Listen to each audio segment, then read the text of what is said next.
Solo levelling का अगले part में आप लोगों का स्वागत है। पिछले पार्ट में हम लोगों ने देखा विंडो में वेलकम प्लेयर लिखा होने के बाद सांग जिन वू से बहुत ज्यादा रोशनी निकलना चालू हो जाती है और वहां पर मौजूद सारे स्टैचूज मर जाते हैं।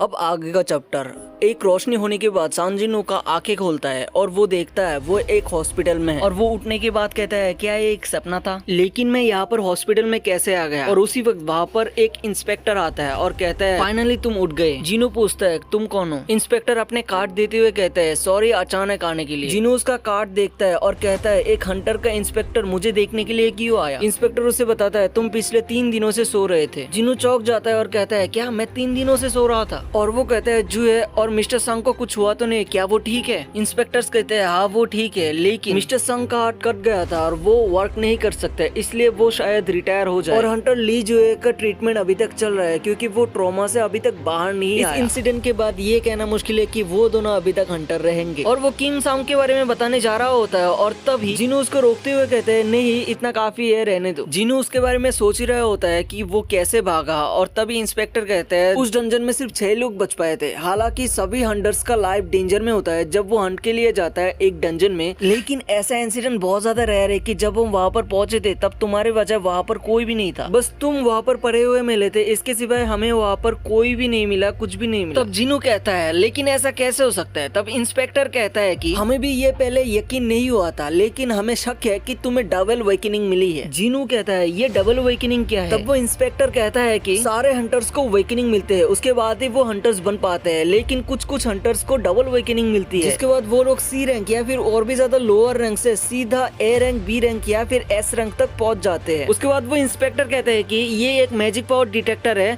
तुमको बस इस पर हाथ रखना है। इंस्पेक्टर मन ही मन कह रहा होता है सर्वाइवर के हिसाब से वहाँ पर बहुत ज्यादा खतरनाक मॉन्स्टर्स थे, सिर्फ ए रैंक और एस रैंक वाला अगर वहाँ पर होता तो ये सिचुएशन सॉल्व हो चुकी होती, लेकिन वहाँ पर ऐसा कोई भी नहीं था, तो फिर वो मॉन्स्टर्स कहाँ पर चले गए। ये इम्पॉसिबल है कि संजिनू को सस्पेक्ट ना किया जाए क्योंकि वो वहाँ पर अकेला ही था। संजिनू जैसे स्टोन पर हाथ रखता है तो उसका पावर लेवल 10 बताया जाता है। इंस्पेक्टर कह रहा होता है कचरा हमेशा कचरा ही रहता है, इवन ई रैंक वाले हंटर्स का पावर भी 70 होता है, लेकिन ये तो सिर्फ 10 है। जिनू कहता है रिजल्ट क्या है। इंस्पेक्टर कहता है हमने शायद तुम पर बिना रीजन के शक कर लिया, और वो चले जाते हैं। जिनू कहता है क्या उन्हें कुछ भी नहीं मिला, शायद वो लोग इस चीज को नहीं देखे। वो कहता है शायद वो इस चीज को नहीं देख सकते, मैं ही सिर्फ इस चीज को देख सकता हूँ। वो कहता है मेरा पैर भी अलग हो गया था लेकिन ये ठीक हो गया, और मेरा कंधा भी, लेकिन मैं ये नहीं कह पा रहा कि वो सपना था या फिर हकीकत। क्या मुझे उन्हें बताना चाहिए था कि मैं इस चीज को देख सकता हूँ। तभी जिन्नू का बहन वहाँ पर चले आती है और वो कहता है ये तुम क्या कर रहे हो, मुझे ये मत बताना कि तुम्हें सर पे भी चोट लगी। मैंने तुम्हें बताया था ना कि दोबारा इंजर्ड मत होना,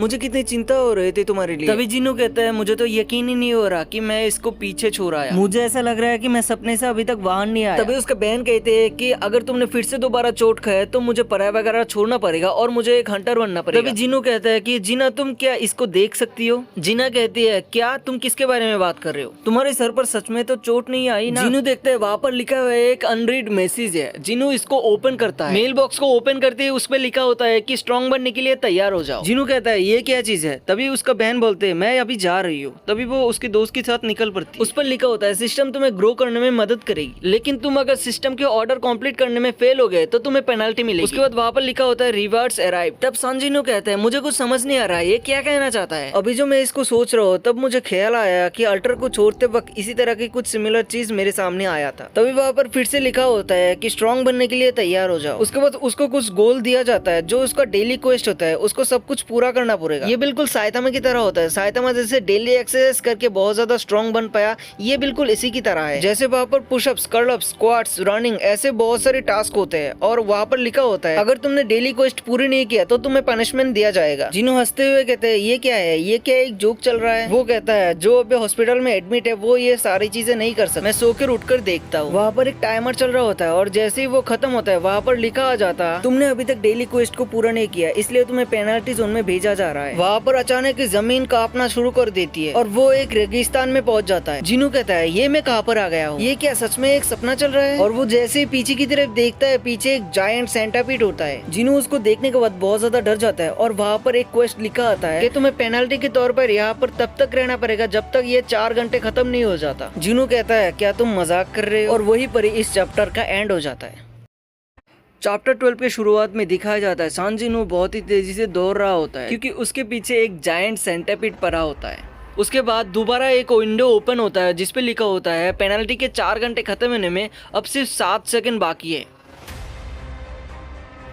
और फिर दोबारा एक विंडो ओपन होता है जिसपे लिखा होता है आपने पेनल्टी क्विज कंप्लीट कर ली है, और जिसकी वजह से वो सीधा हॉस्पिटल में चला आता है। वो कहता है ये पेनल्टी क्विज क्या है। उसके बाद उसके सामने एक और विंडो ओपन होता है, तुमने पेनल्टी क्विज पूरी कर ली है जिसकी वजह से तुमको एक रिवार्ड मिला है, क्या तुम उस रिवार्ड को एक्सेप्ट करना चाहते हो। जिन्नू बहुत ज्यादा थक जाने की वजह से वहाँ पर बेहोश हो जाता है। तभी वहाँ पर सिस्टर आते हैं और कहता है यहाँ पर क्या हुआ था, यहाँ पर इतना सैंड कहाँ से आ गया, कोई आकर मदद करो। और फिर एक सीन दिखाया जाता है जहाँ पर 2 सिस्टर बातें कर रही होती है। वो कहते हैं तुम्हें पता है सांजिनू नाम का एक लड़का है, वो एक हंटर है और वो जब से आया है तब से रनिंग किए जा रहा है। दूसरा सिस्टर पूछते हैं डॉक्टर ने क्या कहा। डॉक्टर ने कहा नॉर्मल पीपल के मुकाबले ये ज्यादा तेजी से हील होते हैं, देखो वो अभी भी दौड़ रहा है। उसके बाद वो पूछते हैं कि कितने घंटे हो गए इसको दौड़ते हुए। उसके बाद सांजिनू को दिखाया जाता है और वो कहता है 4 दिन हो गए मुझे उठे हुए, और कुछ चीजें हैं जो मुझे पता चला है। पहला ये है कि ये जो मेरे सामने विंडो ओपन होता है ये कोई इल्यूजन नहीं है, और दूसरा ये है कि इस चीज को कोई भी नहीं देख सकता सिवाय मेरे, मैं इस चीज को क्लियरली देख सकता हूँ। और डेली क्वेस्ट को पूरा करने के बाद मुझे रिवार्ड्स भी मिलते हैं, और जब भी मैं इसको एक्सेप्ट करता हूँ मेरा जितने भी थकान हुआ है डेली क्वेस्ट के दौरान वो सारा चला जाता है। इसके बावजूद मुझे कुछ स्टार्ट पॉइंट्स भी मिलते हैं, और उसके बाद रैंडम बॉक्सेस आइटम्स भी मिलते हैं, और जितनी बार भी मेरे को स्टार्ट पॉइंट मिलते हैं उन पॉइंट से मैं अपने कैरेक्टर स्टार्ट्स को इंक्रीज कर सकता हूँ, और जितनी बार भी मैं कैरेक्टर स्टार्ट्स को बढ़ाता हूँ मैं ताकतवर होता जाता हूँ। उसके बाद मुझे status, skill items, inventory, item storage भी मिलते हैं जो कि एक पूरा गेम की तरह है, और ऐसा लगता है जैसे कि मुझे एक फिनोमिनन कंट्रोल कर रहा है। सांजिनू हंसता है और कहता है कि एक्चुअली ये हो क्या रहा है। उसके बाद जिन्नू का स्टेटस विंडो दिखाया जाता है जहाँ पर रिमेनिंग पॉइंट्स एंड लेवल दिखाया जाता है जिसका लेवल 1 है, और स्टैंड्स एबिलिटी वगैरह दिखाया जाता है। सांजिनू हॉस्पिटल की रिसेप्शन में जाता है और कहता है मुझे क्या 1 दिन का छुट्टी मिलेगी। वो कहती है मिलेगी, लेकिन कहाँ जाना है आपको। तब जिन्नू कहता है मुझे कुछ काम है बाहर। उसके बाद हाफ जॉन का स्टेशन दिखाया जाता है जहाँ पर जिन्नू आकर खड़ा हो जाता है। तब जिन्नू कहता है अब समय आ चुका है देखने को कि ये चीज क्या करता है। मुझे रोज डेली क्वेस्ट पूरा करने पर सम रैंडम बॉक्सेस मिलता है। हालांकि बहुत समय यूजलेस आइटम निकल आता है, लेकिन इस बार कुछ डिफरेंट निकला है। मुझे एक की मिला है जिसपे लिखा है ये एक की है जो इंस्टेंट डंजन को ओपन कर सकता है, और ये स्टेशन की 3rd एंट्रेंस में मिलेगी। तभी जिन्नू कहता है एक इंस्टेंट डंजन की, हो सकता है मेरे को डबल अवेकनिंग मिली है, और अगर ना मिला है तो हो सकता है ये की मेरे को डबल अवेकनिंग की तरफ ले जा सकता है। अगर ये बात है तो चलो इसको एक बार ट्राई कर लेते हैं। वर्ल्ड वीकेस्ट पर्सन जो कि एक डबल अवेकनिंग रिसीव करता है, ये सुनते ही लोग मुझ पर हंसेंगे। जिन्नू जैसे ही की को आगे करता है एक उजाले के साथ एक गेट ओपन होता है और वो अंदर बढ़ने लग जाता है, और एक विंडो ओपन होता है जहाँ पर लिखा होता है तुम डंजन के अंदर आ चुके हो। उसके बाद जिन्नू देखते हैं वो दरवाजा बंद हो रहा है, और वो अचानक वो बंद हो जाता है, और वो हैरान हो जाता है और देखते हैं कि लोग इसका आर पार हो सकता है, और उसको समझ आ जाता है कि ये एक अलग डायमेंशन है जिसको सिर्फ वही देख सकता है। जिन्नू कहता है ये एक नॉर्मल डंजन से अलग है, ये एक रेड गेट की तरह है। उसके बाद जिन्नू परेशान हो जाता है और कहता है कि अब मैं क्या करूँ, मैंने तो सोचा था कि यहाँ से भाग जाऊंगा अगर कुछ भी होता है, लेकिन अगर वो एग्जिट को बंद कर दिया तो मैं भाग भी नहीं सकता अभी। और वहाँ पर दूसरा विंडो ओपन होता है और वहाँ पर लिखा होता है कि अब तुम इस डंजन से बाहर नहीं जा सकते जब तक तुम बॉस को नहीं मार देते या फिर रिटर्न क्रिस्टल का यूज नहीं कर लेते। उसके बाद जिन्नू कहता है कि अब तक तो मैं ई रैंक भी बहुत ही ज्यादा मुश्किल से कंप्लीट कर पाता था, लेकिन अभी खुद से मुझे ये पूरा का पूरा डंजन क्लियर करना पड़ेगा। क्या ये एक मजाक चल रहा है। उसके बाद वो पीछे की तरफ देखता है और डरते हुए कहता है अब तो मुझे इसको अकेले ही पूरा करना पड़ेगा, और उसी के साथ ये चैप्टर भी यहाँ पर एंड हो जाती है।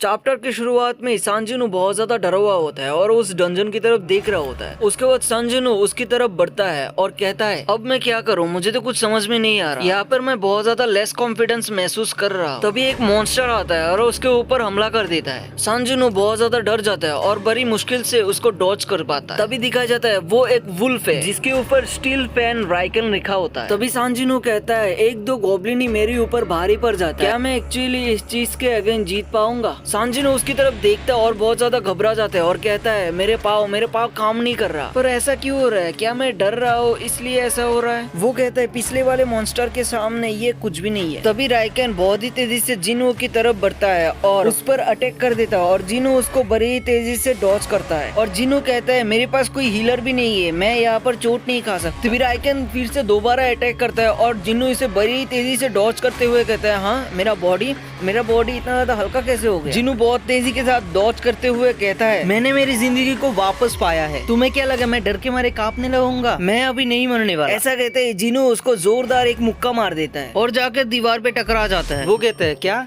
ये कैसे हुआ? क्या ये मेरे स्टैट्स बढ़ाने की वजह से हो रहा है? लेकिन ये फिर भी मुझसे बहुत ज्यादा स्ट्रॉन्ग है। उसके बाद जिल्लू चिल्लाते हुए उसके तरफ बढ़ता है और 2-3 पंच मार देता है और कहता है जैसा मैंने सोचा था, इसके ऊपर नॉर्मल अटैक काम नहीं कर रहा। जिनू कहता है अब मैं क्या करूँ, मेरे अकेले के लिए ये बहुत ज्यादा है। वो मॉन्स्टर फिर से उसके ऊपर अटैक कर देता है और कट लगा देता है। जिनू कहता है मैं नहीं जीत सकता, मेरे पास ना ही कोई टीम है, ना ही कोई हीलर है। मेरे पास क्या है इसको हराने के लिए? मेरे पास बस एक बॉडी है। वो कहता है काश मेरे पास कोई एक वेपन होता। वेपन कहते ही जिनू को कुछ याद आ जाता है और इन्वेंटरी पे हाथ डाल के वो एक वेपन निकालने लगता है और कहता है मुझे नहीं पता ये यहाँ पर कैसे आया, लेकिन डबल लेयर पे ये किम सांग सिंह ने छोड़ के गया था। उसके बाद विंडो पे लिखा आता है तुमने स्टील फैंग राइकन को मार दिया है और उसका एक बार लेवल अप होता है। उसके बाद जिनो कहता है मिस्टर किम सन ने इसको 3 मिलियन दे के खरीदा था, लेकिन मैं इसको अभी यूज कर रहा हूँ। ये इन्वेंटरी तो बहुत ही काम की चीज है, क्या मैं इसके अंदर कुछ भी रख सकता हूँ? उसके बाद दोबारा एक राइकन आ जाता है और वो कहता है क्योंकि मेरे पास एक वेपन है, अब मैं नहीं डरने वाला। और जैसे जिनो खड़ा होता है वो देखता है उसका तलवार जमीन में गिर गया है और वो निकल नहीं रहा, और वो उस तलवार को निकाल ही रहा होता है तो दोनों वुल्फ उसके ऊपर अटैक कर देते हैं। उसके बाद वो जोर से खींचता है और तलवार निकल जाता है और एक वुल्फ वो आधा काट देता है, लेकिन दूसरा वुल्फ उस तलवार को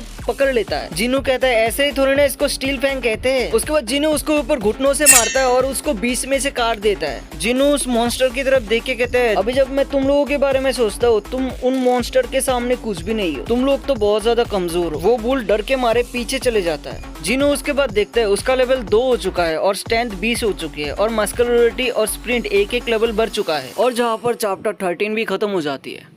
चैप्टर 14 में जिनू का लेवल बढ़ चुका होता है और वो कहता है अगर मेरा लेवल भी बढ़ता है तो मेरा स्टैट्स भी 1 बढ़ जाता है। वो कहता है डेली क्वेस्ट कंप्लीट करने पर मुझे 3 पॉइंट मिलता है और मैं अगर लेवल अप होता हूँ तो इसका मतलब मेरा स्टैट्स भी बढ़ जाता है। लगता है मॉन्स्टर को हंट करने पे लेवल अप ज्यादा होता है। मैं ये स्टैट पॉइंट से कितना ज्यादा स्ट्रॉन्ग हो सकता हूँ, यहाँ तक कि मेरा इंटेलिजेंस भी ये नंबर के द्वारा बता सकता है। यहाँ पर समझने में सबसे आसान है स्ट्रेंथ, इसको बस 10 तक बढ़ाया गया है, लेकिन मैं डेफिनेटली अपना इम्प्रूवमेंट फील कर सकता हूँ। ये हो सकता है ये मेरा स्टैट्स है, जो भी हो ये मैं देख सकता हूँ। मैं स्ट्रॉन्ग हो रहा हूँ जैसे मेरा लेवल अप होता है, ऐसा लगता है मैं भी स्ट्रॉन्ग हो सकता हूँ। मैंने 2 मॉन्स्टर को मार लिया, इसलिए मैं ओवर रिएक्ट तो नहीं कर रहा। जिनो उसको देख के कहता है ये क्या मैजिकल कोर्स नहीं छोड़ रहा? मैंने सोचा था डंजन में सारे मॉन्स्टर्स के पास मैजिकल कोर होता है, लगता है उनमें से ये डिफरेंट स्पीसीज है। उसके बाद जिनो कहता है अगर मैं इस सिस्टम के द्वारा कंट्रोल हो रहा हूँ तो हो सकता है ये सिस्टम ने ही इस मॉन्स्टर को बनाया हो, लगता है इसीलिए ये कोई आइटम ड्रॉप करके जाता है, ना कि कोई मैजिकल कोर। वो कहता है यहाँ पर एक स्टोर भी है जहाँ पर बाय और सेल लिखा होता है, और वो बाय के ऑप्शन को चूज करते वहाँ पर लिखा आता है तुम्हारा लेवल इतना भी नहीं हुआ है जो कि तुम बाय कर पाओ स्टोर से। उसके बाद वो सेल का ऑप्शन को चूज करता है और वहाँ पर लिखा आता है क्या तुम राइकेंस फैंग को बेचना चाहते हो, और वो कहता है हाँ, और जिसके बदले में उसको 20 गोल्ड मिलता है। हालांकि वो कैश में नहीं होता, इसलिए वो समझ नहीं पाता कि 20 गोल्ड मतलब कितना होता है। तभी जिनो कहता है जैसे कि इस डंजन का रैंक ई रैंक है, इसलिए ये शायद ज्यादा नहीं होगा। वो कहता है अभी मुझे क्या करना चाहिए? मैं यहाँ से निकल नहीं सकता जब तक मैं बॉस को मार ना दूं, लेकिन मैं यहाँ से निकल सकता हूँ अगर मुझे कोई रिटर्न क्रिस्टल मिल जाए। उसके बाद जिनो कहता है अगर बॉस ई रंग का भी हुआ तो भी मेरे लिए बहुत ज्यादा हो जाएगा, और ये भी हो सकता है मैं इससे पहले ही मर जाऊं। तभी जिनो देखते हैं वो वुल्फ वापस आ चुका है जो कि गया था, और उसी के साथ वो अपने दोस्तों को भी लेके आता है और जिनो की तरफ वो वुल्फ बढ़ रहे होते हैं। और तभी जिनो उठकर खड़ा होता है और कहता है यहाँ पर कोई डरने वाली बात नहीं है, क्योंकि मैं ऑलरेडी एक बार मर चुका हूँ। और वुल्फ उसके ऊपर अटैक कर देता है और जिनो भी बड़ी तेजी से उन लोगों के ऊपर अटैक कर देता है, और बड़ी तेजी के साथ जिनो उसके ऊपर अटैक करके उन लोगों को मारते जाता है। जिनो कहता है कि मैं इतनी जल्दी मरने नहीं वाला और तुम लोग भी इतनी आसानी से नहीं मरने वाले। जिनो कहता है मेरा बॉडी जितनी देर तक भी सहेगा उतनी देर तक मैं फाइट करूंगा, और वो बड़ी स्पीड्स के साथ सारे वुल्फ्स को मारने लग जाता है। और उसके बाद वहाँ पर लेवल अप लिखा आता है। वो कहता है मैं अब समझ गया, अगर मैं यहाँ पर रुक जाता हूँ तो मैं मर जाऊंगा, और ऐसे ही वो सारे वुल्फ्स को मारता जाता है और उसी के साथ वो लेवल अप होता जाता है। और यहाँ पर ही चैप्टर 14 भी खत्म हो जाता है। चैप्टर 15 की शुरुआत में दिखा जाता है जिनो के तलवार में बहुत ज्यादा क्रैक आ जाता है, और वो कहता है अगर मैं हाई ग्रेड वाला वेपन भी खरीद लूं तो भी उसका हाल ऐसा ही होना है। मुझे याद है कि मैंने एक टाइम में एक डैगर खरीदा था और उसका प्राइस 50,000 वॉन था। भले उससे फाइट करना बहुत ही ज्यादा इजी था, लेकिन वो बॉस के सामने कुछ भी नहीं था। उस दिन मैंने 3 ई क्रिस्टल लूट किया था और मेरा डैगर भी टूट गया था। उसके बाद मैंने कभी भी वेपन नहीं खरीदा। भले ये टूट गया हो, लेकिन मुझे एक के बाद एक मॉन्स्टर को मारना पड़ेगा, और वो भी मेरी बॉडी की मदद से। वो डैगर को कहता है थैंक्स इतने सारे मॉन्स्टर को मारने के लिए, मेरी मदद करने के लिए। इतने सारे मॉन्स्टर को मारने के लिए जिन्नू को सिस्टम की तरफ से एक नाम मिलता है वुल्फ स्लेयर, और जिसकी वजह से 20 टाइप मॉन्स्टर्स के सामने जिन्नू का एक्सपीरियंस 40% बढ़ जाएगा। और इतने सारे मॉन्स्टर के मारने की वजह से जिन्नू को 34 वुल्फ प्रैंक्स और 2 ड्रैगर्स और ट्रेवलर कॉर्ड्स और एक हार्टस्टोन मिलता है, जिसकी वजह से वो बाहर जा सकता है। जिन्नू हार्टस्टोन को हाथ में लेके कहते हैं क्या मैं बाहर चला जाऊँ? वो कहता है नहीं, अगर मैं यहाँ से बाहर चला गया तो मुझे स्ट्रॉन्गर बनने का ऐसा चांस दोबारा नहीं मिलेगा। वो कहता है अगर मैं यहाँ से बाहर निकल गया तो इस डंजन का क्या होगा, क्या ये भी गायब हो जाएगा? वो कहता है अल्टीमेटली मैं किसी के हाथ के ऊपर हूँ जो मुझे नचा रहा है। वो हार्टस्टोन को वापस इन्वेंटरी में रख देता है और रख के आगे बढ़ता है, और आगे बढ़ते हुए वैसे ही मॉन्स्टर को मारने लगता है और उसका लेवल अप भी होता है। वो कहता है हर बार जब भी मैं लेवल अप होता हूँ मॉन्स्टर से लड़ाई करना और भी ज्यादा इजी होता जाता है। वो ऐसे ही बहुत सारे मॉन्स्टर को मार के कहता है मैं फील कर सकता हूँ, मैं बहुत ज्यादा स्ट्रॉन्ग हो रहा हूँ। और फिर वो कहता है ये डंजन रियल नहीं है, इसका मतलब ये क्रीचर्स भी रियल नहीं है, इसलिए मुझे इन लोगों से फाइट करते दौरान ऐसा महसूस हो रहा है ये एक गेम की पैटर्न की तरह वर्क कर रहा है। अगर मैं इस पैटर्न को सीख लेता हूँ तो मैं बता सकता हूँ वो लोग कहाँ से आ रहे हैं। एक मंकी जो कि ऊपर से आता है, दूसरा कैट जो कि साइड से आता है। जिन्होंने उन सबको बड़ी आसानी से एक के बाद एक मारने लग जाता है। उसके बाद एक राइकन आता है, जिन्हों उसको भी बीच में से इजीली काट देता है। उसके बाद जिन्नू समझता है और कहता है कि इसके ऊपर एक कलर नेम है जो कि मॉन्स्टर के स्ट्रेंथ के हिसाब से होता है, जहाँ पर व्हाइट मतलब वीक, ऑरेंज मतलब स्ट्रॉन्ग और रेड का मतलब बहुत ही ज्यादा स्ट्रॉन्ग होता है। तभी जिन्नू कहता है पहले तो राइकन में ऑरेंज कलर का नेम था लेकिन अभी व्हाइट हो गया है, यानी कि मैं स्ट्रॉन्ग हो रहा हूँ। वो कहता है मेरा स्ट्रेंथ अभी जितना भी हो लेकिन मुझे नहीं लगता मैं नीचे जो भी है उसको हरा पाऊंगा। जिन्नू कहता है मेरा सेंस स्टार्ट्स इंक्रीज हो चुका है, लगता है इसी की वजह से ये हो रहा है, लेकिन मैं कह सकता हूँ कि मॉन्स्टर कितना ज्यादा स्ट्रॉन्ग है, जो भी है वो नीचे की तरफ है और मेरा लेवल भी अभी बढ़ नहीं रहा। वो कहता है मैं अगर ऐसे ही फाइट करता रहा तो मेरा तलवार भी ज्यादा देर तक नहीं टिकेगा। वो घबराते हुए नीचे की तरफ जाता है और कहता है क्या ये रियली हब जंग स्टेशन है? वो नीचे जाते ही बहुत ही ज्यादा स्ट्रॉन्ग चीज सेंस करता है और वो चीज बहुत ही तेजी के साथ उसके ऊपर अटैक कर देता है और वो चीज बहुत ही ज्यादा ताकतवर होता है और जिन्नू सीधा दीवार पे जाके लग जाता है। जिन्नू वहाँ पर गिर जाता है और उसका स्वॉर्ड भी टूट चुका होता है और उसके बाद वो खड़ा होता है और कहता है लगता है मेरा लेवल थोड़ा सा बढ़ चुका है, इसलिए शायद इसका नेम भी मैं ऑरेंज कलर में देख रहा हूँ। जिन्नू उसको देख के कहता है क्या तुम ही इस जगह का बॉस हो? जिन्नू उससे फाइट करने के लिए उसका टूटा हुआ तलवार ही उठा लेता है और वहीं पर ही इस चैप्टर का एंड हो जाता है।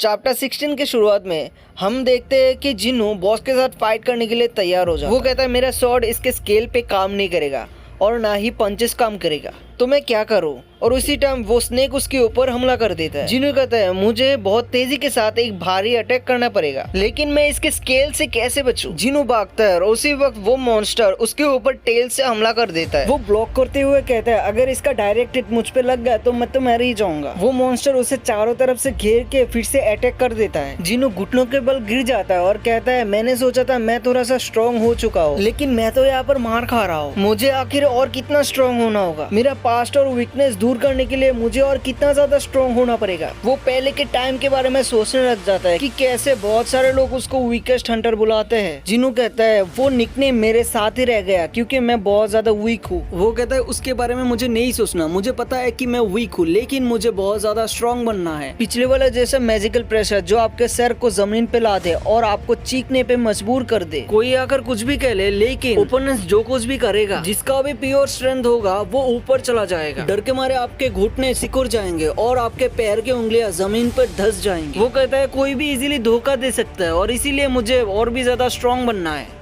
मैं यहाँ पर आया हूँ स्ट्रॉन्ग बनने के लिए। और उसी समय वो स्नेक उसके ऊपर अटैक कर देता है और वो जाकर दीवार पे टकरा जाता है और नीचे गिर जाता है। जिन्नू उठते हुए कहता है मुझे और भी ज्यादा स्ट्रॉन्ग बनना है।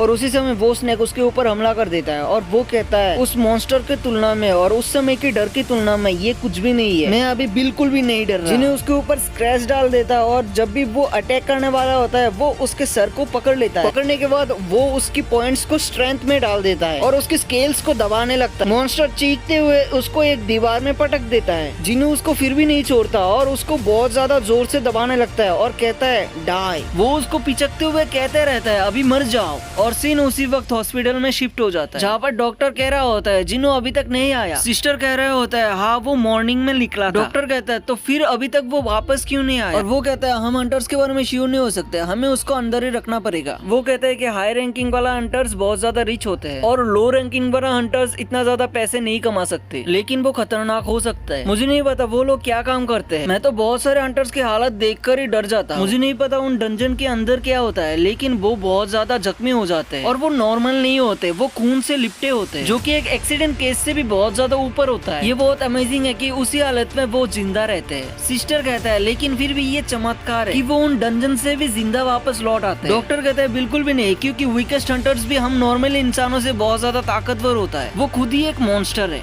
उसके बाद जिन्नू का 3 बार लेवल अप दिखाया जाता है और जहाँ पर जिन्नू बहुत ही जोर जोर से हंस रहा होता है और वो कहता है शायद मैं थोड़ा स्ट्रॉन्ग हो चुका हूँ।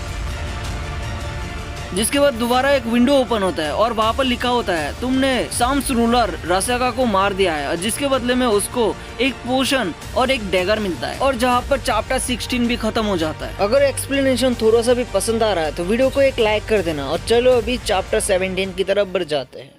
चैप्टर 17 में दिखाते हैं जिन्नो का कपड़ा फट चुका होता है और उसका तलवार भी टूट चुका होता है और वो भी थक जाता है। वो बोलता है लेकिन मुझे एक बेहतर ब्लेड मिल चुका है जो कि मिस्टर किम के ब्लेड से भी बहुत ज्यादा बेहतर है। एक सी रैंक का ड्रैगर जो कि रसाका स्पांग से बना है और इसका अटैक स्टैट्स भी बहुत ही कमाल का है, जो कि पैरालाइसिस एंड ब्लीड अटैक भी कर सकता है। और एक ए रैंक का पोशन मिला है जिसके अंदर रसाका के पॉइजन है। फिलहाल मैं इसको स्टोर कर लेता हूँ, मैं इसको बाद में यूज करूंगा। उसके बाद दोबारा एक विंडो ओपन होता है जहाँ पर लिखा होता है बॉस मर चुका है, इसलिए डंजन का इंटीरियर फिर से दोबारा नॉर्मल हो रहा है और सारा चीजें धीरे धीरे गायब हो चुका होता है। और देखते हैं वो दोबारा स्टेशन में आ चुका है और वो बाहर निकल के कहता है अभी कितना टाइम हो गया। और उसके बाद एक सोल्जर आके कहता है तुम कौन हो, तुम वहाँ से कैसे है, क्या तुमने ब्रॉडकास्ट नहीं सुना? जिन्नू कहता है क्या हो गया और सोल्जर उसके हाथ में तलवार देख के कहते हैं क्या तुम एक हंटर हो? जिन्नू कहता है हाँ मैं एक हंटर हूँ। सोल्जर उसको सल्यूट करके कहता है आइए सर इस तरफ, मैं आपको रास्ता दिखा देता हूँ। जिन्नू ओके कह के आगे बढ़ता है और वहाँ पर मॉन्स्टर्स होते हैं और वो कहता है लगता है वहाँ पर गेट ओपन हुआ है, क्या मॉन्स्टर वहाँ पर आ चुके हैं? सोल्जर कहता है हाँ लेकिन वहाँ पर बाकी के हंटर सब कुछ संभाल रहे हैं। जिन्नू का लेवल इंक्रीज हो चुका होता है और उसके साथ ही साथ उसका सेंसेस भी इंक्रीज हो चुका होता है। वो देखता है वहाँ पर बहुत सारे मॉन्स्टर्स है और कुछ हंटर्स उन मॉन्स्टर से फाइट कर रहे होते हैं बहुत ही मुश्किल के साथ। सोल्जर सबको कह रहे होते हैं यहाँ पर फोटो मत कीजिए, यहाँ से जल्दी से निकल जाइए। और वो लोग हंटर से कहते हैं वो लोग क्या कर रहे हैं, इतना ज्यादा टाइम क्यों लग रहा है, जल्दी से वो मॉन्स्टर्स को मार क्यों नहीं रहा है? उनमें से एक हंटर कहता है हीलर जल्दी से टैंक को हील करो। वो कहते हैं हम लोग यहाँ पर हमारी पूरी कोशिश कर रहे हैं लेकिन उनका डिफेंस भी बहुत ज्यादा हाई है और हमारे पास ज्यादा मेजिशियन भी नहीं है। जिन्नू पीछे कर सब कुछ देख रहा होता है। जिन्नू कहता है उन लोगों का रैंक्स तो बहुत ज्यादा लो है, 8 लोग ई रैंक्स के और एक डी रैंक का। तभी जिन्नू वहाँ पर किसी को देखते है और वहाँ से एक हंटर कहते हैं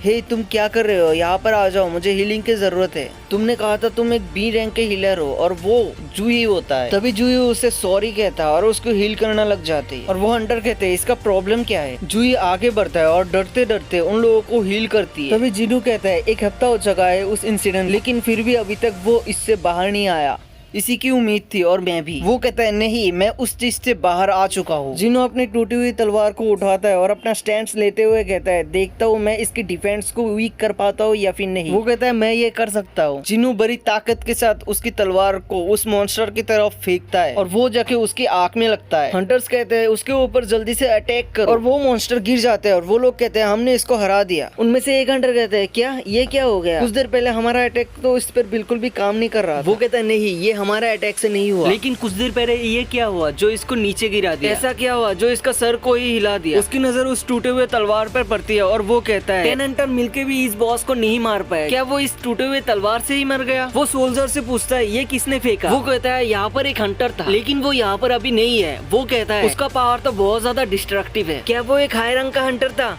जिन्नू कहता है मुझे नहीं लगा था ये एक ही हिट से गिर जाएगा और ये तो बहुत ही ज्यादा लो हेल्थ का था। तभी जुयू कहता है क्या वो जिन्नू था? और उसके बाद जिन्नू का स्टेटस पॉइंट बताया जाता है जहाँ पर इसका लेवल 18 तक पहुँच गया और उसका स्टैंड 48 तक पहुँच चुका था। उसके बाद अगले दिन का सीन दिखाया जाता है जहाँ पर हॉस्पिटल में जिन्नू एक्सरसाइज कर रहा होता है और उसका बॉडी काफी ज्यादा इम्प्रेसिव हो चुका होता है। एक सिस्टर उसके रूम में आ जाती है और उसे देखकर शर्मा जाती है और उसका बॉडी देखकर वो इम्प्रेस हो जाती है। वो कह रही होती है इसका बॉडी क्या ऐसे ही था जब वो यहाँ पर आया था? सिस्टर कहती है क्या तुम आज जा रहे हो? जिन्नू कहता है हाँ और सिस्टर कहती है बुरा ना मानो तो अपना नंबर क्या मुझे दे सकते हो? जिन्नू चौंक जाती है और उस सिस्टर उससे कहते हैं अगर इससे कोई भी प्रॉब्लम प्रॉब्लम नहीं है। जिनू सोचता है शायद कुछ रिजल्ट रह गए होंगे जो मुझे ये बाद में देंगे, और वो उसे उसका नंबर दे देते हैं और चैप्टर 17 भी यहाँ पर खत्म हो जाती है।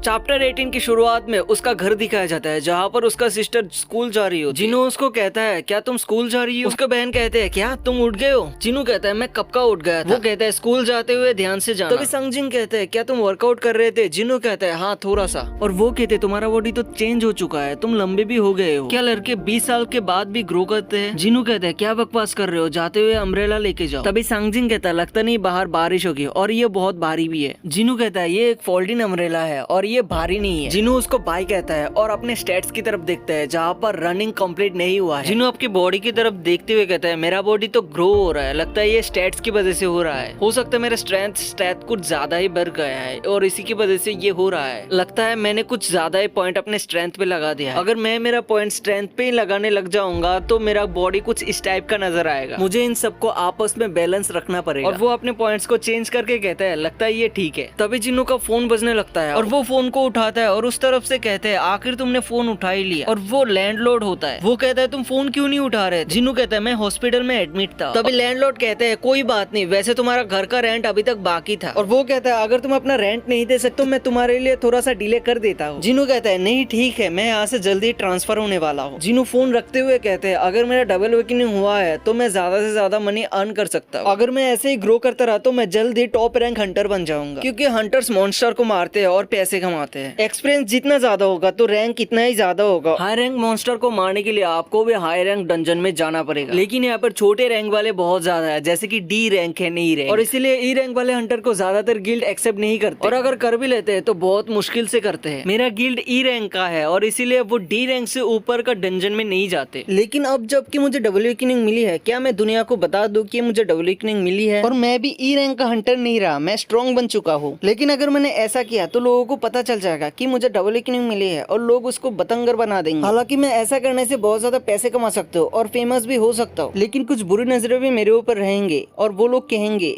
एक ऐसा एंटर है जिसको एक्सपीरियंस मिलते हैं और वो मॉन्स्टर्स को मार कर लेवल अप होते हैं। लेकिन मैं ऐसा भी नहीं होने दे सकता, मुझे मेरी पावर को छुपा कर रखना पड़ेगा। वो अपना मोबाइल लेते हुए कहता है पहले मैं थोड़ा सा पैसे कमा लेता हूँ। वो ऑनलाइन एक अटैक फोर्स को ज्वाइन कर लेता है। अगले दिन वो वहाँ पर गेट के सामने जाता है जहाँ पर 10 हंटर्स है। उस अटैक फोर्स का लीडर का नाम डांसुक होता है और जिन्नू को बुलाता है और कहता है, वो उसको वेलकम करता है और जिन्नू उसको अपना नाम और रैंक बताता है जो की ई रैंक है। और ये सुनते 2 हंटर्स हंसने लग जाता है। उनमें से एक हंटर कहता है अरे इसका नाम क्या था? हाँ, वीकेस्ट हंटर। ये सुनते वो हंटर और भी ज्यादा हंसने लग जाता है। तभी दानसुक कहता है रुक जाओ। वो कहता है ठीक है, लेकिन यहाँ पर रैंकिंग नहीं नंबर्स मैटर्स करते हैं। दानसुक कहता है जैसे कि मैंने फोन पे बताया ये एक सी रैंक डंजन है और तुम्हारे लिए ये बहुत मुश्किल होगा, लेकिन मैं तुम्हें 20 लाख वोन दूंगा अगर तुमने मेरी मेंबर्स काउंट को ज्वाइन कर लिया। तुम्हारे लिए ये बहुत अच्छा ऑफर होगा। जिनू कहता है हाँ। तभी दानसुक कहता है इस कॉन्ट्रैक्ट पे साइन कर दो। जिनू उसकी टीम की तरफ देखता है और कहता है 5 सी रैंक और 4 डी रैंक से भी नीचे का है। सी रैंक के डंजन में एंटर करने के लिए कुछ रूल्स है, जैसे कि 10 मेंबर्स या फिर उससे भी ज्यादा आपके मेंबर्स होने चाहिए और उनमें से 5 सी रैंक के होने चाहिए। जिनू के पास एक लड़का के कहता है एक्सक्यूज मी, शायद हम दोनों इनमें से सबसे लोएस्ट रैंक के हैं। जिनू उसकी तरफ देखता है और वो बोलता है मेरा नाम है यूजिन हूँ और मैं 22 साल का हूँ, मेरा रैंक डी है। जिनू उसकी तरफ देखता है और कहता है ये इसने क्या पहना है, क्योंकि वो एक फैंसी सूट पहना होता है। जिनू टीम लीडर से कहता है तो फिर मुझे क्या करना होगा? डांसुक कहता है कुछ खास नहीं, बस हमको फॉलो करो और हमारा बैगेज का ध्यान रखो। उस बैग में खाना, कपड़े, इक्विपमेंट्स, फास्ट एड किट और भी बहुत सारी चीजें। तब जिनू पूछता है क्या हम लोग हीलर्स के बिना जा रहे हैं? तभी डांसुक कहता है तुम जानते हो हीलर्स को अपनी टीम में लेना बहुत ज्यादा मुश्किल है, इसलिए हम लोग ऐसे ही जाते हैं। वो अपने कॉन्ट्रैक्ट की तरफ देखता है जो उसने एक्सेप्ट किया है। उस पर लिखा होता है अंदर जो कुछ भी होता है मैं किसी पे ब्लेम नहीं कर सकता। हालांकि वहाँ पर कोई भी हीलर भी नहीं है। वो हंटर्स कहते हैं चलो सर, वैसे भी हम उनको मार देंगे। वो कहता है अभी अंदर जाने का वक्त हो गया। जिन्हों से कहता है इतना चिंता करने की जरूरत नहीं, मैं तुम्हें प्रोटेक्ट करूंगा। और जिन्हों को अजीब सी हंसी के साथ यहाँ पर ही इस चैप्टर का एंड हो जाता है। चैप्टर 19 की शुरुआत में वो लोग अंदर जाने के लिए तैयार हो जाते हैं और जिनू भी बैग लेकर उन लोगों के पीछे पीछे चलता है। तभी जिनू से अपने बॉस के बारे में बताता है कि वो जो बॉस है वो हाल फिलहाल अपने टीम को डंजन में रख के ही बहुत सारे वोन लेके भाग गया। जिनू कहता है पर तुम्हें मुझे क्यों बता रहे हो? उसके बाद जिनू कहता है बैग क्या बहुत ज्यादा भारी है, तुम क्या ठीक हो? जिनू बोलता है हाँ मैं ठीक हूँ, मैं इसको उठा सकता हूँ। जिनू मन ही मन कहता है जो स्ट्रेंथ मुझे मिला है इससे ये बहुत ज्यादा हल्का महसूस हो रहा है। जिनू बोलता है क्या तुम ऐसे ही चुप रहते हो? जिनू कहता है मुझे मुझे लगता है तुम ही बहुत ज्यादा बोलते हो। जिनू कहता है क्या मैं तुम्हें परेशान कर रहे हो? नॉर्मली लोग तो मुझे नोटिस कर लेते हैं। और बोलता है हंटर बनना मेरा हॉबी है। तभी डांसुक बोलता है हम यहाँ पर आ चुके हैं। उनमें से एक हंटर कहता है क्या तुम श्योर हो ये एक सी रैंक का डंजर है, क्योंकि ये बहुत ज्यादा बड़ा है। तभी जिनू पूछता है गेट तो बहुत ज्यादा बड़ा है, क्या हम ठीक रहेंगे? जिनू कहता है क्या तुम पहली बार आए हो? गेट इतना ज्यादा इम्पोर्टेंट नहीं है, इनमें से कितने ज्यादा मैजिकल एनर्जी निकल रही है ये इम्पोर्टेंट। गिल्ड उस मैजिकल एनर्जी को मेजर करती है और उसको एक रैंक देती है। बड़े बड़े गिल्ड बी रैंक या फिर उससे भी ज्यादा रैंक वाले डंजन्स को क्लियर करता है। सी रैंक और उससे भी लोअर रैंक वाले गेट्स इतना ज्यादा डेंजरस नहीं होते। हालांकि मामला यही है, ये मेरा फर्स्ट टाइम है सी रैंक डंजन में। टीम लीडर कहता है मैं आगे जाता हूँ, तुम लोग मेरे पीछे पीछे रहना। और जिनू तलवार और शील्ड के साथ आगे बढ़ता है। तभी जिनू बोलता है डी रैंक के पास इतना ज्यादा इक्विपमेंट कैसे? शायद ये एक अमीर बाप का औलाद है। जिनू कहता है चलो चलते हैं। और जिनू बोलता है हाँ चलो, लेकिन तुम मेरे साथ में मत रहना। सब डंजन के अंदर जाते हैं। लीडर एक हंटर को लाइट जलाने के लिए बोलता है। वो अपने मैजिक से लाइट जलाता है और कहता है ये क्या है, यहाँ पर कोई मॉन्स्टर क्यों नहीं है, यहाँ पर कोई लाइट्स भी नहीं है। तभी जिनू कहता है यहाँ पर कोई मॉन्स्टर नहीं है। तभी जिनू कहता है चुप हो जाओ। और वो कुछ सुन पाता है। तभी जिनू कहता है यहाँ पर कोई भी लाइट्स नहीं है, और इसका मतलब ये है कि यहाँ के मॉन्स्टर्स को डार्कनेस पसंद है। और यही नहीं, मॉन्स्टर यहाँ पर है नहीं, मॉन्स्टर अभी तक यहाँ पर दिखाई नहीं दिए। नॉर्मली मॉन्स्टर डार्क डंजन्स में जिंदा नहीं रह सकते, लेकिन ये लोग इंटेलिजेंट हो सकता है। इसका मतलब ये हो सकता है कि मॉन्स्टर्स को दिखाई नहीं देते और वो लोग झुंड में रहते हैं, डार्कनेस में रहते हैं और लाइट की तरफ अटैक करते हैं। जिनू समझ जाता है और कहता है कि ये सब इंसेक्ट टाइप मॉन्स्टर है। वो लोग बोलते हैं ये मत बोलो कि ये चींटियों का घर है, और साउंड के साथ वो सब उनकी तरफ बढ़ रहा होता है। जिनू चिल्ला के कहते हैं हमारे ऊपर देखो। वो सब ऊपर देखते हैं और कहते हैं वो लोग आ चुके हैं। टीम लीडर कहते हैं वो लोग तो बहुत सारे हैं, उन लोगों को नीचे लाओ और मैजिक यूज करो। और फिर मैजिक यूजर्स एंड बाकी सब भी अटैक करने के लिए तैयार हो जाता है, और वो साथ ही साथ बहुत ही तेजी के साथ एंड्स को मार रहे होते हैं। उन लोगों का टीम कॉम्बिनेशन देख के जिनू कहता है ये सी रैंक हंटर्स, इन लोगों का टीम कॉम्बिनेशन तो बहुत ही बढ़िया है। अगर ऐसा है तो इन लोगों को हीलर्स की कोई भी जरूरत नहीं। और लीडर डांसोक भी अपनी ड्यूटी बहुत अच्छी तरीके से पूरी कर रहे हैं, और डैमेज डीलर का टाइमिंग भी बहुत अच्छा है। वो लोग पहले से ऐसे फाइट करते आ रहे हैं, इसलिए उन लोगों को कोई भी हीलर्स की जरूरत नहीं। जिनों के पास तो इक्विपमेंट्स बढ़िया है, लेकिन उसके पास स्किल या फिर एक्सपीरियंस नहीं है। सभी लोग बहुत अच्छा कर रहे हैं, लेकिन उसी वक्त उसके तरफ एक एंटर चला आता है और वो एक किक करता है, वो दूर जाके गिरता है। वो कहता है ये थोड़ा सा फ्रस्ट्रेटिंग है। तभी लीडर कहता है हम लोग यहाँ से चले जाएंगे इस एंट्रेंस को क्लियर करने के बाद। सारे मैजिक क्रिस्टल को उठा लो, हम लोग इसको 9 लोगों में बांट देंगे। तभी दांगसुक जिनू को आके कहता है हम लोगों को तुमने आके बचाया, तुम्हें कैसे पता चला कि वो लोग ऊपर से आ रहे हैं? जिनू कहता है मैंने बस फील किया था। दांगसुक कहता है ये अच्छा हुआ कि अच्छे से सब कुछ हो गया, लेकिन तुम्हें इतने छोटी छोटी चीजों पर अटेंशन देने की बिल्कुल भी जरूरत नहीं। तभी उनमें से एक हंटर जानसुक को बुलाता है और कहता है यहाँ पर देखो, इन चींटियों को हमने नहीं मारा क्योंकि हमने मैजिक या फिर तलवार का यूज किया था, ये जख्म हमने नहीं किया, तो फिर ये किसने किया होगा? डांसुक भी देखकर चौंक जाता है और कहता है क्या ये लोग आपस में लड़ रहे थे या फिर कोई और मॉन्स्टर आके इन लोगों का ऐसा हालत किया? कोई और खतरनाक मॉन्स्टर या फिर उन लोगों का बॉस ने तो ऐसा नहीं किया। असल में जिन्नू का किक की वजह से ऐसा हुआ था। डांसुक हंसता है और कहता है मुझे पैसों की गंध आ रही है।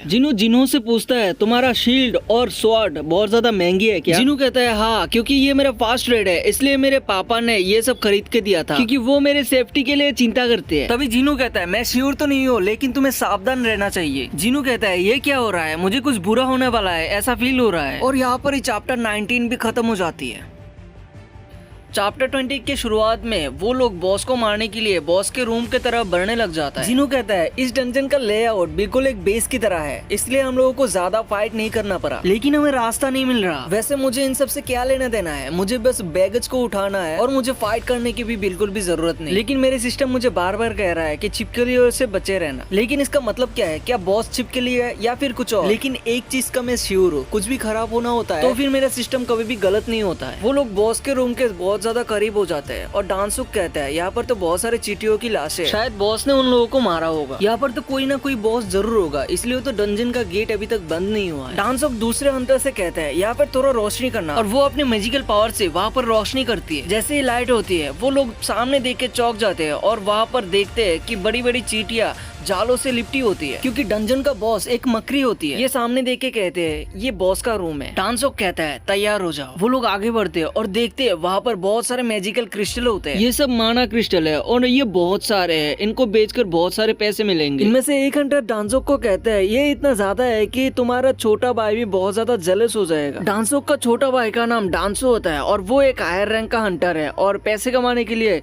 वो अमेरिका चला गया। दूसरा हंटर उसे कहता है तुम्हें इस सिचुएशन में उसके छोटे भाई के बारे में नहीं बोलना चाहिए। डांसोक मन ही मन डांसो से बोल रहा होता है, देखो तुम हमेशा सही नहीं होते, मुझे पता है तुम वीआईपी की तरह ट्रीट होते हो अमेरिका में और मुझे इग्नोर करते हो, मुझे भाई भी नहीं समझते, लेकिन अब मैं इनसे बहुत ज्यादा पैसे कमाऊंगा और मेरे स्क्वाड को बहुत ज्यादा बड़ा करूंगा। सब लोग इसके बारे में बात कर रहे होते हैं, लेकिन उसी वक्त जिन्नो बोलते हैं, सर मुझे आपसे कुछ बात करनी है। आपने जिन्नो से जिस कॉन्ट्रैक्ट पे साइन किया है उस पे तो कुछ भी नहीं लिखा कि क्रिस्टल के अलावा अगर कुछ मिलता है तो वो डिवाइड नहीं होगा, यानी कि ये सब माना क्रिस्टल जिन्नो को नहीं दिया जाएगा। यहाँ पर चल क्या रहा है? क्या ये सही नहीं होगा कि माना क्रिस्टल 9 लोगों के अलावा 10 लोगों पे डिवाइड हो? डांसो हंसता है और कहता है ऑफ कोर्स ये हम सब में बांटेंगे, मुझे ये पता है, लेकिन हम लोगों को इससे पहले किसी और चीज पे ध्यान देना होगा। एक मकरी जो कि डंजन का बॉस है, और तुम लोगों को तो पता ही होगा कि डंजन को बॉस को मारते गेट अपने आप ही बंद हो जाएगा, इसीलिए हम लोगों को पहले माना क्रिस्टल्स को यहाँ से निकालना पड़ेगा। थैंकफुली ये अभी खाना खा के पेट भर के सो रहा है और लगता है यही बेस्ट टाइम है कि सारा का सारा माना क्रिस्टल को यहाँ से निकाल ले। डांसुक अपने दोस्त को कहते हैं, क्या तुम सारे इक्विपमेंट्स को यहाँ पर लेके आ चुके हो? वो हंसता है और कहता है मुझे ठीक से याद नहीं, शायद वो बाहर ही रह गए। डांसुक भी उससे हंसते हुए कहते हैं, बेवकूफ, मैंने तुमसे कहा था कि ये हैबिट तुम्हारा बहुत ही ज्यादा घटिया है। और वो दोनों ऐसे ही हंसने लगते हैं और वो हंसते हुए कहते हैं, मुझे माफ कर दो, मैं इस प्लेस को गार्ड नहीं कर सकता, मुझे लगता है हमें इक्विपमेंट्स को लेके आना चाहिए। जिन्नू कहता है, तुम क्या हमें बॉस के रूम में अकेले रहने को बोल रहे हो? डांसुक कहता है, ऐसा कुछ भी नहीं होगा, मुझे नहीं लगता ये पहले हमला करेगा, और फिर ये तो अभी सो रहा है और ये ऐसे ही रहेगा जब तक तुम उस पे अटैक नहीं कर देते। तुमने कहा था तुम्हारा ये फास्ट रेड है, और जिन्नू का भी सी रैंक डंजन में ये फास्ट रेड है। डांसुक कहता है, मुझ पे भरोसा करो, ठीक है? डांसुक उन लोगों से कहता है, तुम्हें क्या लगता है कि यहाँ पर ऐसे जोर से बात करने में भी कुछ होगा जैसे मैं अभी बात कर रहा हूँ? और कहते हैं हम जल्दी वापस आ जाएंगे। तभी जिन्नू कहता है, सी रैंक के डंजन में एंटर होने के लिए 10 लोग चाहिए होता है, यानी कि जिन्हो और मुझे छोड़कर वहाँ पर 8 लोग हैं, और इसीलिए उन लोगों ने हम लोगों को लिया है ताकि 10 लोग कंप्लीट हो जाए और वो यहाँ पर आ सके। और उसके बाद डांसुक ग्युऑन को कहता है कि बॉस के रूम के एंट्रेंस को ब्लॉक कर दो, और वो बॉस के रूम के एंट्रेंस को एक एक्सप्लोजन के साथ ब्लॉक कर देते हैं चट्टानों से। तभी जिन्नू कहते हैं, आखिरकार वही लोग छिपकली निकले जो सिस्टम मुझे बार बार कह रहा होता है। और उसी के साथ चैप्टर 20 भी खत्म हो जाती है। अगले चैप्टर में हम लोग देखेंगे कि सांजिनो वहाँ से बाहर निकल पाता है या फिर नहीं। वीडियो को अगर यहाँ तक देख रहे हो तो आप लोगों का बहुत बहुत शुक्रिया। प्लीज वीडियो को एक लाइक कर देना, शेयर कर देना अपने दोस्तों के साथ, और सब्सक्राइब वाले बटन में क्लिक करके बाजू वाले जो बेल आइकन आएगा उसको भी ऑल पे सेट कर देना। और मैं मिलता हूँ नेक्स्ट वीडियो में, तब तक के लिए bye and take care, stay home, stay safe, good bye.